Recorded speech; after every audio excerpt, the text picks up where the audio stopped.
Hey everyone, welcome back to my channel. For those of you who are new here, and there are quite a few of you, thank you so much. My name is April and I go by Ruby Rouge here on the YouTubes.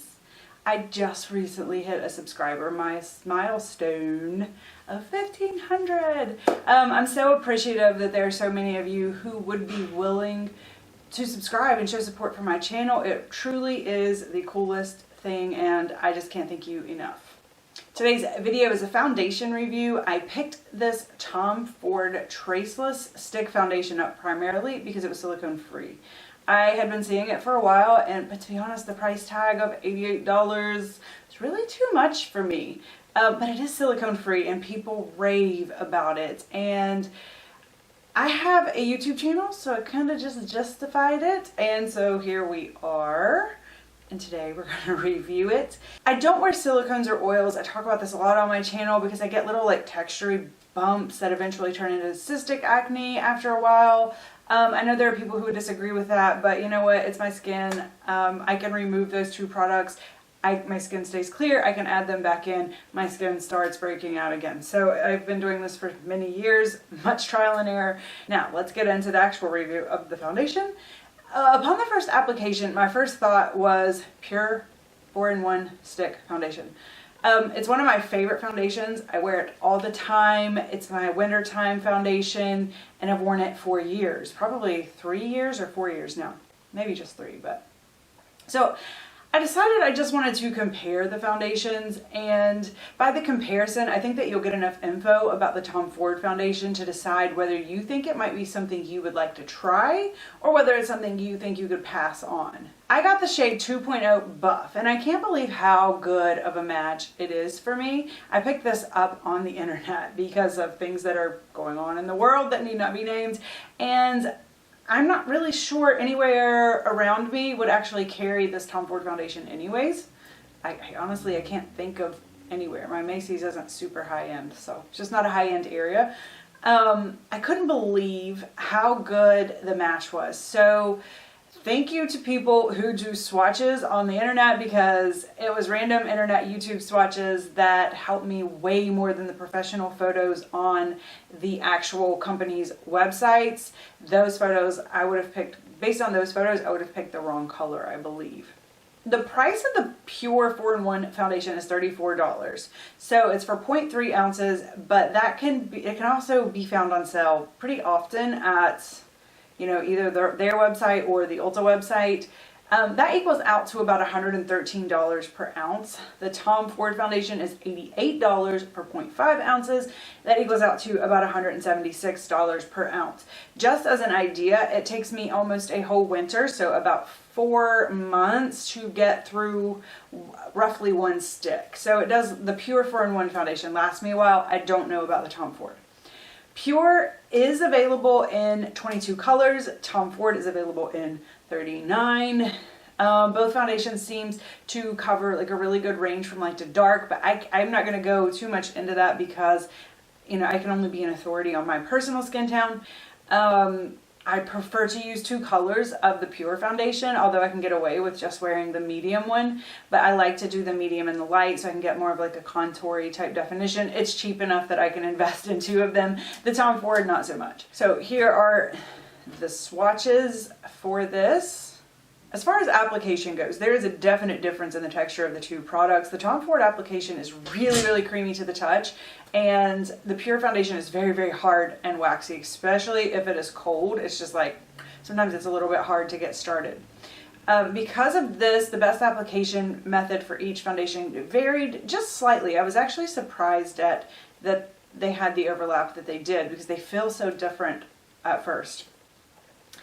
I used the MAC Oval Artiste type brush for both foundations. This method gave me a really, really full coverage, but with both of these foundations, it got really cakey pretty quickly, had a lot of texture. I don't really recommend this method unless you are being very careful to use your product incredibly sparingly. You need, or you want, a really, really, really full coverage, and you don't mind if it gets a little bit, you know, cakey. You know, for certain instances, that's ideal. So Not my favorite method. Fingers was probably the second best method. I don't love using my fingers just because they get dirty and I gotta get up and wash my hands. But it really worked well for both foundations. The warmth of your fingertips helped to give a smooth look, and kind of pressing it into the skin, it gave the coverage a little bit more staying power. I noticed that with the next method, the Beauty Blender, it didn't seem to last as long. The coverage didn't last with the Tom Ford foundation anyways. The Beauty Blender absolutely doesn't work at all for the pure foundation in my experience. I mean, you can make it work, but there's a lot of tugging and pulling. It's just not the best method. It's, you know, just that waxy foundation. It doesn't work that well. So it's really hard to pull it around evenly, but it worked great for the Tom Ford foundation. And I found that it really reduced the coverage even more. And that after a few hours, it basically looked like I didn't have any foundation on. It all just kind of worn off. I looked slightly better than that, slightly more flawless and improved, but honestly, it was just kind of gone. My favorite method for both is actually the Tati Beauty Blendiful. I know that's a little bit controversial, but I don't even know if you can still buy one. I'm not sure what's going on with Tati Beauty right now. But that honestly gave me the best balance between smooth finish and an even but still full coverage foundation, or medium to full. And if you know of like the knockoff, I know back in the day there were a lot of people talking about different versions of that. Let me know down below, or let us know down below, because that was a really great way to apply this foundation. Speaking of coverage, the Pure foundation is definitely a medium to full coverage. The Tom Ford foundation is pretty consistent medium. I even felt like after it wore for a while, it was medium light. I was able to get good coverage, but if I had like something on my face that I wanted to cover, it took a lot more effort, and it really just didn't look as good as the Pure foundation does when it's full coverage, if that makes sense. Like, it just didn't build up as well. The Pure foundation is a little more prone to cakiness though, and it really requires you to be careful on application. So if you get too much of that on your face, it's bad.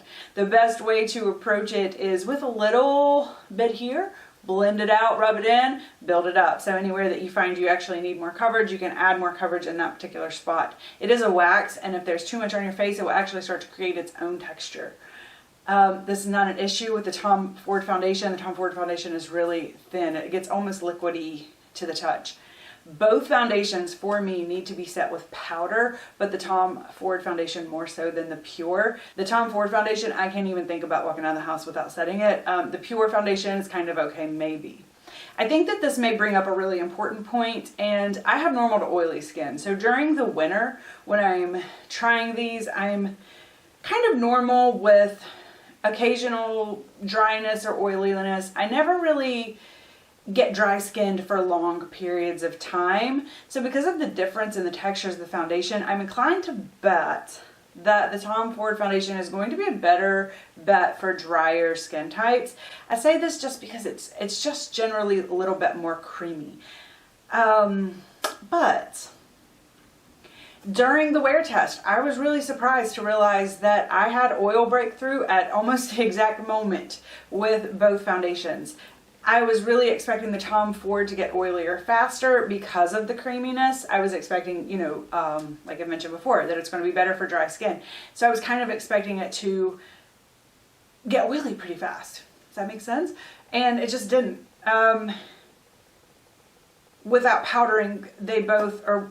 I initially powdered, then I wore it, I can't remember, 3, 4, 5, 6 hours. I did several different versions of check-ins, and they were like almost spot on every time. But one thing that I did notice, that it consistently lost its coverage faster. So it seemed like the foundation just kind of dissolved into thin air after a few hours, especially if I didn't powder. So it didn't look bad as it wore off, like I mentioned, but I had noticeably significantly less coverage with the Tom Ford after a few hours. Neither foundation wears off bad though, and they both kind of age gracefully. So that's nice throughout the day. Some foundations, you know, they just do weird things. Neither one of these do anything kind of crazy or weird. I found that both foundations performed better when they were not allowed to get oily. and therefore start breaking down. So if I made sure to powder them every so hours or as needed, they would last all day. But if not, they would both start settling into the lines on my face and breaking down, and the Tom Ford would just start disappearing completely. Which I found it kind of weird. I don't know where it goes. It's just like, whew. The Pure, you can kind of see just kind of breaking down and it's still there. The ingredients. This was, I was a little bit surprised to find that there was very little common ingredients between the formulas. On the top 15, there was only one, and that is octyl I think. And it is just an emulsifier that helps keep the formula from separating. Think oil and vinegar salad dressing. I don't put this ingredient in your salad dressing, but that is what it's for. It's an emulsifier. It helps keep the formula from separating like that. So that was the only common ingredient, which I found to be, a little interesting. Also, I thought it was interesting that the Tom Ford Foundation had a lot less ingredients. It had 18-ish versus 30-ish for the Pure 4-in-1. The ish is because I really struggle with counting sometimes, so I didn't want anybody to get me in the comments that I was way off or slightly off.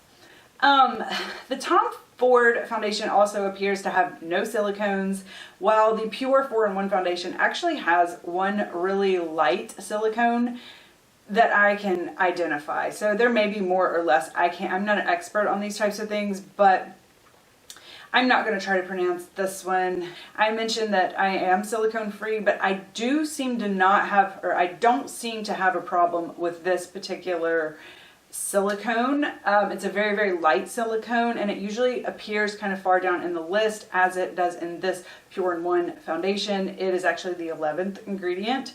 So that's pretty far down on the list. Usually the ones that have the bulk are up in the top 5. The wrap up of this foundation review, I don't think that either one of these products is bad, and if they interest you, I think that either one could be worth a try. I personally will most likely continue to purchase the 4-in-1 foundation based on the price point, and that it has really worked consistently for me for several years now. I know how to manipulate it to get a really smooth and the color match. I know how to manipulate it to get it really smooth. I know not to use too much, and the color match is good for me. I do think they're kind of dupes, maybe not so much if you have dry skin, but I think for oily skin folk, it's probably enough of a dupe that if you're looking for a cheaper alternative, you could probably try the Pure 4-in-1. But I do like the Tom Ford, and I'll definitely make sure that it gets used up, and I think that it might be better for those with dry skin, again, moderate plus texture issues, or anyone who prefers a lighter coverage. And that's all I have for today. I hope that this review was helpful for you. I would love to hear your thoughts, and if there are any silicone-free foundations or other products that you've been curious about and would like for me to try. So thanks so much for coming by, checking out the review, stopping to say hi. I appreciate it so much, and I will see you guys again soon. Bye!